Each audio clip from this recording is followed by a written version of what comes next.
দর্শক সবাইকে স্বাগত মেট্রো সেম টু দ্য পয়েন্টে। আপনাদের সঙ্গে আছি আমি রাহুল রায়।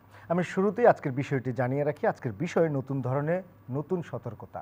কেন এমন নামকরণ নিশ্চয়ই বুঝতে পেরেছেন। আসলে করোনা ভাইরাস আসার পর থেকেই বিভিন্ন ভ্যারিয়েন্ট আসছে। আমাদের দেশেও করোনা ভাইরাস যখনই অনেকটাই নিয়ন্ত্রিত, জনজীবন অনেকটাই স্বাভাবিক হয়ে এসেছিল, তখনই কিন্তু আবার এই অমিক্রন ভ্যারিয়েন্টের আগমনী বলতে পারি, যার কারণে আবারও নতুন করে সতর্কতা শুরু হয়েছে এবং নতুন নতুন সতর্কতা শুরু হয়েছে। কাজে আমরা আজকে এই বিষয় নিয়ে কথা বলবো। আমাদের সঙ্গে যথারীতি দুজন অতিথিও আছেন। আমাদের সঙ্গে আছেন ডাক্তার জাফরুল্লাহ চৌধুরী, গণস্বাস্থ্য কেন্দ্রের প্রতিষ্ঠাতা ট্রাস্টি। আমাদের সঙ্গে আছেন ডাক্তার মুস্তাক হোসেন, উপদেষ্টা আইইডিসিআর। স্যার, আপনাদের দুজনকেই স্বাগত আজকের আলোচনায়। আমি যেই বিষয়টি বলছিলাম, আমি যদি শুরুতেই ডাক্তার জাফরুল্লাহ চৌধুরী স্যারের কাছে যাই, যে বিষয়টা আমি কিন্তু বলছিলাম যে আসলে নতুন নতুন ধরন আসে, আবার নতুন নতুন সতর্কতাও আসে। কিন্তু আমরা দেখেছি যে অনেক দিন ধরেই শুনছিলাম আমরা যে অমিক্রন নতুন ভ্যারিয়েন্ট এসেছে এবং বারবার বলা হচ্ছিল কিন্তু যে বাংলাদেশে ওই ভ্যারিয়েন্ট আসছে, কিংবা আসার আগেও বলা হচ্ছিল যে এটি তৃতীয় ঢেউ কিংবা পরবর্তী ঢেউ হতে পারে। সেই ক্ষেত্রে আমরা দেখেছি যে বিধিনিষেধ দেয়া হয়েছে, কিন্তু এই বিধিনিষেধগুলো কি একটু দেরিতে দেয়া হলো কিনা? আমরা বিপদে আছি। সম্প্রতিকালে আমাদের বিজ্ঞানী বিজন কুমার শীল বলেছে, আমরা যদি খুব সতর্কতা অবলম্বন না করি, সাবধান না হই, তাহলে ফেব্রুয়ারির মধ্যেই আমাদের দেশে ভয়ানক একটা এই ওমিক্রন থেকে শুরু করে করোনার অন্যান্য ভেরিয়েন্টের এখানে বিস্তার করতে পারে। সরকার কিছু ঘোষণা দিয়েই তাদের দায়িত্ব শেষ করছে। এটি হলো সবচেয়ে দুর্ভাগ্য। সরকার প্রপারলি খুব চিন্তা ভাবনা করে কাজ করে না। যাকে মোস্তাক এই অনেকদিন ধরে অনেক কথা বলেছে, সরকার যে ঠিক সিরিয়াসলি নিয়েছে তা না। স্বাস্থ্যবিধির কথা মোস্তাক কতবার যে বলেছে তার সীমানা নেই, আমরাও বলেছি। কিন্তু স্বাস্থ্যবিধির একটা কাগজ বের করে দিয়েই সরকার মনে করতে তার দায়িত্ব শেষ হয়ে গেছে। কিন্তু আমি আজকে পর্যন্ত দেখিনি একটা পুলিশ একটা রিক্সাওয়ালাকে থামিয়েছে, এই ভাই তুমি মাস্কটা পরো নাই কেন, মাস্কটা পরো। ঠেলা গাড়িওয়ালাকে বলে নাই, পাবলিককে বলে নাই। সরকার জনসাধারণকে সচেতন করার দায়িত্ব আছে, সব কিছু জনসাধারণের কাঁধে ছেড়ে দেওয়াটা ঠিক না। আমি কি বলেছিলাম? আমি বলেছিলাম অন্ততপক্ষে ভর্তুকিটা দিয়ে ভ্যাটটা পাবলিক ট্রান্সপোর্ট থেকে ভ্যাট প্রত্যাহার করেন, ভ্যাটটা নিয়ে না আর দর বাড়ায়েন না। এতে কারণ এটা তো আমরাই ব্যবহার করি। এখন এই কথাটা শুনে ঠিক একই ভুল সরকার আবার করলেন। এখানে তারা অর্ধেক জনসাধারণের বাসের সিটের অর্ধেক ক্যাপাসিটি ব্যবহার কথা, এটা ভালো কথা, সঠিক সিদ্ধান্ত। কিন্তু বাস ড্রাইভার, পরিবহন শ্রমিক, সে বাঁচবে কি করে? তার জন্য খুব সোজা পদ্ধতি হলো সরকার এখানে ডিজেলে, পেট্রোলে ভেটে ভর্তুকি দেওয়া। তাহলে তাকে আর দাম বাড়ালে আমরা এফেক্টেড হলাম না, বাস ট্রাক ড্রাইভাররা এফেক্টেড হলো না, অথচ আমরা পাবলিক হেলথকে ভীষণভাবে আমরা ম্যানেজ করলাম। আমরা সবসময় বলেছি অত্যন্ত টেস্ট করতে হবে, আর তাছাড়া অ্যান্টিবডির অবস্থা দেখতে হবে। গণস্বাস্থ্য 2 বছর আগে সেই রেপিড অ্যান্টিজেন অ্যান্টিবডি টেস্ট আবিষ্কার করে। তারা তারা সরকার বলেছে পিএসএমএ তো করালাম, তারা দিল তারা কিছু সাজেশন, সেটা করে ইমপ্রুভ করলাম। তারা বলছে না, কলেরা হসপিটালে যাও, আইসিডি যাবে। সেটাও করার পরে তারা বলল যে বাইরে যতগুলি আছে তার মধ্যে আমাদেরটাই। আজকে সেক্রেটারি সাহেবের ওখানে 4 মাস ধরে ফাইল আটকা পড়ে আছে। আমরা একটু ডাক্তার মুস্তাক হোসেনের কাছে যাব। যে বিষয়গুলো আমরা দেখেছি যে নিষেধাজ্ঞা দিয়েছে, কিন্তু প্রায় সময় আমরা দেখেছি যে এই নিষেধাজ্ঞাগুলো মানা হয় না। এ বিষয়ে আপনারাও স্বাস্থ্য অধিদপ্তর কিংবা আপনারা যারা বিশেষজ্ঞ রয়েছেন সব সময়ই বলছেন, কিন্তু সেটা অনেক ক্ষেত্রে যেমন সরকারি ইমপ্লিমেন্ট করার দায়িত্ব থেকে যায়, আবার একইভাবে কিন্তু ব্যক্তিগতভাবেও সচেতনতার বিষয়টি থেকে যায়, কিন্তু এখন কিন্তু একদমই মানা হচ্ছে না। বৈজ্ঞানিকভাবে ঠিকই আছে যে নির্দেশনাগুলো জারি করা হয়েছে ক্যাবিনেট ডিভিশন মন্ত্রী পরিষদ বিভাগ থেকে, বিভিন্ন মহলের সঙ্গে আলাপ আলোচনা করে জনস্বাস্থ্য বিশেষজ্ঞ বা এটা বাস্তবায়ন করবার জন্য কিন্তু সক্রিয় উদ্যোগ দরকার। আমরা রাজনৈতিক সমাবেশের বিষয়ে দেখি, যখন একটা দল রাজনৈতিক সমাবেশ ডাকে বা মহাসমাবেশ ডাকে, সেই মহাসমাবেশ ডেকেই কিন্তু তিনি ক্ষান্ত থাকেন না। তিনি প্রত্যেকটা ইউনিটের সঙ্গে মিটিং এ বসে রাজনৈতিক নেতৃবৃন্দ, যে তাদের ওখানকার প্রচারণা কিভাবে করা হবে, কর্মীরা কিভাবে আসবে, তাদের পরিবহনের অবস্থা কি হবে, তারা ঢাকায় আসলে তাদেরকে নাস্তা কিভাবে তারা করবে, নিজেরাই নাস্তা নিয়ে আসবে কিনা, নাকি ঢাকায় খাওয়ার ব্যবস্থা করা হবে, ট্রাফিক বিভাগের সঙ্গে তারা কথা বলে কোন কোন রাস্তা বন্ধ করতে হবে, সেই জনসমাগম স্থলে পানি খাওয়ার ব্যবস্থা আছে কিনা, শৌচাগারের ব্যবস্থা আছে কিনা, তাদের যদি ওভারনাইট স্টে করতে হয় তারা কোথায় থাকবে। কাজে এটা এটা কিন্তু একটা স্বীকৃত পদ্ধতি। আমাদের যে আমরা করোনা মহামারী 2 বছরের মাথায় যাচ্ছি, আমরা আমাদের চিকিৎসা ব্যবস্থা, রোগ প্রতিরোধ ব্যবস্থা, শনাক্তকরণ ব্যবস্থা, সেগুলো কিন্তু মোটামুটি আছে, এখানে অনেক ঘাটতিও আছে, তারপরে চলছে। কিন্তু জনসাধারণকে স্বাস্থ্যবিধি অনুসরণ করবার জন্য একটা সংগঠিত যে একটা উদ্যোগ, প্রাতিষ্ঠানিক উদ্যোগ, সেটা কিন্তু খুব একটা এগোয় না।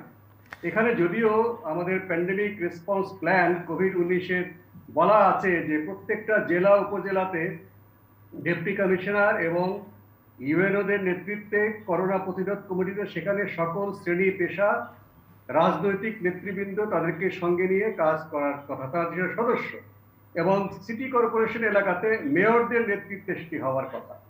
কোনো কোনো সময় যখন করোনা সংক্রমণ, বিশেষ করে যখন প্রথম ঢেউটা আসলো এবং দ্বিতীয় ঢেউয়ের সময়, তৃতীয় ঢেউয়ের সময় দেখলাম যে কোনো কোনো জায়গায় সেখানকার যারা এই করোনা প্রতিরোধ কমিটির যারা চেয়ারম্যান, ডেপুটি কমিশনার এবং ইউএনও, ওনারা কিন্তু ভালো উদ্যোগ নিয়েছেন, হয়েছে, সব জায়গায় কিন্তু হয়নি। কিন্তু সিটি কর্পোরেশন এলাকাতে বা মিউনিসিপ্যালিটিসদের মেয়রদের কাছে যে দায়িত্ব দেওয়া আছে, তারা কিন্তু আরেকটা নির্দেশের অপেক্ষায় থেকেছেন যে আরো তাদের উপর থেকে কেউ না বললে হবে না। আমার মনে হয় সরকারের পক্ষ থেকে বলা উচিত, এটা 1 নম্বর। কিন্তু 2 নম্বর হলেও বলবো যে জনপ্রতিনিধি যারা আছেন শহর এবং গ্রামে, মেয়র, ওয়ার্ড কাউন্সিলর, প্রত্যেকটা তৃণমূল পর্যায়ে ওয়ার্ড কাউন্সিলররা রয়েছে, তাদেরকে কিন্তু যখন ডেল্টা ভ্যারিয়েন্টের সংক্রমণ দেখা গেল, তখন একটা প্রজ্ঞাপন জারি হয়েছিল ক্যাবিনেট ডিভিশন থেকে, যে তারা দুটো কাজ করবে। এই ওয়ার্ড কাউন্সিলররা সকল স্তরের শিক্ষক, ধর্মীয় নেতা, স্বেচ্ছাসেবক, ছাত্রদের নিয়ে স্বেচ্ছাসেবক দল তৈরি করার কথা বলা হয়েছিল। তারা স্বাস্থ্যবিধি মেনে চলবার জন্য জনগণকে সহযোগিতা করবে, তাদেরকে সংগঠিত কিন্তু করে, সেগুলো তো তাদেরকে আমরা সহায়তা একদমই করবে। দেখছি না, সেগুলো কিন্তু একদম অনুপস্থিত। হ্যাঁ, এই বিষয়টা কিন্তু আবার সক্রিয় করতে হবে। এগুলো কিন্তু নির্দেশনা রয়েছে। টিকা এবং জনস্বাস্থ্য বিধি দুটো সক্রিয় করবার জন্য জনগণকে সম্পৃক্ত করা ছাড়া কোনো পদ্ধতি কিন্তু নেই। ডাক্তার জাফরুল্লাহ চৌধুরীর কাছে যাচ্ছি। ডাক্তার মুস্তাক হোসেন কিন্তু শুরুতেই বলছিলেন যে এই রাজনৈতিক দলগুলোর সমাবেশের কথা। আমরা কিন্তু দেখেছি যে প্রজ্ঞাপন দেয়া হয়েছে সেখানে কিন্তু সমাবেশ নিষেধ করা হয়েছে। আবার একই সঙ্গে গতকাল কিন্তু নারায়ণগঞ্জ সিটি কর্পোরেশন নির্বাচন যে 16ই জানুয়ারি, সেখানে কিন্তু প্রধান নির্বাচন কমিশনার বলেছেন যে নির্বাচনী সমাবেশ নিষেধ করা যাবে না। তাহলে এই যে দ্বৈত অবস্থান, আসলে বিশেষ করে এই সমাবেশগুলোতে কিন্তু আমরা অনেক লোকজনের সমাগম দেখি এবং ব্যাপকভাবে কিন্তু ছড়ানোর আশঙ্কা থাকে। এখানে এই যে সরকার তার প্রজ্ঞাপনটা ভালোই করে, কিন্তু আসলে এটা বাস্তবমুখী না। যেমন ধরেন আজকে ভারতে যে ওমিক্রন এবং ডেল্টা ভেরিয়েন্ট, এগুলির প্রকোপ ভীষণভাবে বেড়ে গেছে সম্প্রতিকালে। ভারতের পৃথিবীর যে কোনো দেশের তুলনায় সেখানে আমাদের এখনো বর্ডার খোলা আছে, আমাদের ট্রাক আসা যাওয়া করছে। এইসব জায়গাতে চেকিংয়ের অন্তত এখানে র্যাপিড টেস্টিং দরকার আছে। এইসবের ব্যবস্থাপনা এদিকে সরকারের নজরে নেই। আরেকটা ব্যাপার মোশাররফ একটু করে বলেছেন, আর এইখানে ডাক্তারদেরকে তাদেরকে দায়িত্বটা আরো বেশি দেওয়া উচিত। আমাদের নির্বাচিত বা ভোট ডাকাতির এমপি সাহেবই হোক, তারা জনগণের সাথে একটা সম্পর্ক আছে, তাদেরকে দায়িত্ব আমরা সব প্রশাসনের উপরে ছেড়ে দিয়েছি। প্রশাসনকে দিয়ে সব কিছু করা যায় না, এবং এর ফলে যেটা হচ্ছে কি, আমরা সরকারের প্রজ্ঞাপনটাকে কার্যকর করা যাচ্ছে না। এই জন্য আমি মনে করি আমাদের হাসপাতালগুলিকে আগের মতো, বিশেষত ইউনিয়ন এবং উপজেলা পর্যায়ে চিকিৎসকদের এখানে দ্রুত ট্রেনিং দেওয়া, তাদেরকে কিছু যন্ত্রপাতি দিয়ে সাহায্য করা, ল্যাবরেটরিটা সেখানে বাড়ানো, তারপরে জনগণের সচেতনার জন্য চিকিৎসকদের গাড়ি ঘোড়া দেওয়া, তারা যে যেন মিটিং করতে পারে, তারা যেন প্রতিনিধিদের আমাদের রাজনৈতিক প্রতিনিধিদের দিয়ে এখানে সবকিছু আমরা আমলার উপরে ছেড়ে দিয়েছি। ডাক্তার জাফরুল্লাহ চৌধুরী আরেকটি প্রশ্ন করেছেন যে রাজনৈতিক সমাবেশগুলো আছে, কিন্তু বিএনপির নওগাঁয় একটি সমাবেশ ছিল, সেটি স্থগিত করা হয়েছে, একে তো অনুমতি মেলেনি, পাশাপাশি এই করোনা সংক্রমণের কারণে। তো এই ধরনের সমাবেশগুলো নিশ্চয়ই স্থগিত করা উচিত, কিংবা না হওয়াই তো উচিত এই করোনার এই। অবশ্যই অবশ্যই এইসব জায়গাতে যেমন সরকার একটু নমনীয় ভাব নিতে পারে, আপনাদের আন্দোলন করার দরকার নাই, আমরা যে বিষয় নিয়ে সেটাকে দেখব, তার জামিনের বিষয়টা আমরা আমরা হৃদয়তার সহৃদয়তার সাথে বিবেচনা করব। যেহেতু আজকে করোনা আছে, এটাকে ভঙ্গ করেন না, এটাকে রাস্তায় লোকজন নামায়েন না, আপনারা বড় যেটা বলেছি ভিতরে সেখানেই করেন। ইউপি নির্বাচন, সিটি কর্পোরেশন নির্বাচন, যেমন নারায়ণগঞ্জের সামনে নির্বাচন, এই নির্বাচনকে সামনে রেখে কিন্তু অনেক লোক সমাগম হচ্ছে, সমাবেশের মতো হচ্ছে। এই জন্য এইসব জায়গাতে সরকার বলছে সমাবেশ করবেন না, আপনি ইতিমধ্যেই বলেছেন। এদিকে আমাদের চিফ ইলেকশন কমিশনার বলছে না, তাতে সমাবেশ তো একটু হবেই। এই জাতীয় জিনিসের একটা দ্বৈততা, এগুলিকে সরকার একটু চিন্তার মধ্যে নেওয়া দরকার। আচ্ছা, ডাক্তার মোস্তাক হোসেনের কাছে একটু আমি যাব। আসলে এই করোনার কিন্তু বিভিন্ন সময় বিভিন্ন ভেরিয়েন্ট এসেছে, ডেল্টা, লামজা, অমিক্রন, এখন আবার ডেল্টা এবং অমিক্রনের মিশ্রণে বলা হচ্ছে ডেল্টাক্রন। কিন্তু এই অমিক্রন ভেরিয়েন্টটা আমরা যেটা দেখতে পেয়েছি, যেটি খবর এসেছে, কিংবা জনসাধারণের মধ্যেও কিন্তু এই ধারণাটি এসেছে যে এটার সংক্রমণ বেশি, কিন্তু এটার যে করোনার আগের যে ভ্যারিয়েন্টগুলো অনেক বিপজ্জনক ছিল, এই ভ্যারিয়েন্টটা ততটা বিপজ্জনক নয়। এর জন্য কিন্তু আমরা, যেহেতু আমি নিজেও সাংবাদিক, মাঠে ঘাটে যাই, জনমনে কিন্তু অনেকটাই দেখা গেল যে একটা স্বস্তির বিষয় হয়ে গেছে এটি।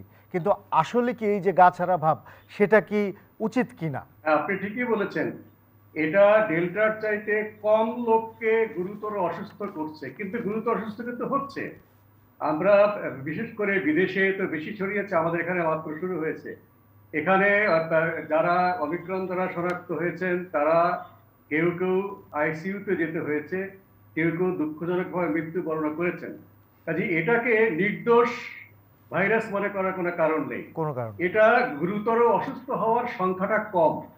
এই ডেল্টা যেরকম অনেক বেশি, আলফা বা বিটা ভেরিয়েন্টের চাইতে দ্রুত এটা অসুস্থ হচ্ছে, আইসিইউতে বেশি গিয়েছে, এখানে সংখ্যাটা কম। কিন্তু এর যে মনে রাখতে হবে, এটা কিন্তু করোনা ভাইরাসই, করোনা ভাইরাস থেকে দূর হয়ে যায়নি, এর ক্ষতিকর ক্ষমতা একই রয়েছে, হয়তো তার শতকরা হিসাবটা কিন্তু আমাদের কম।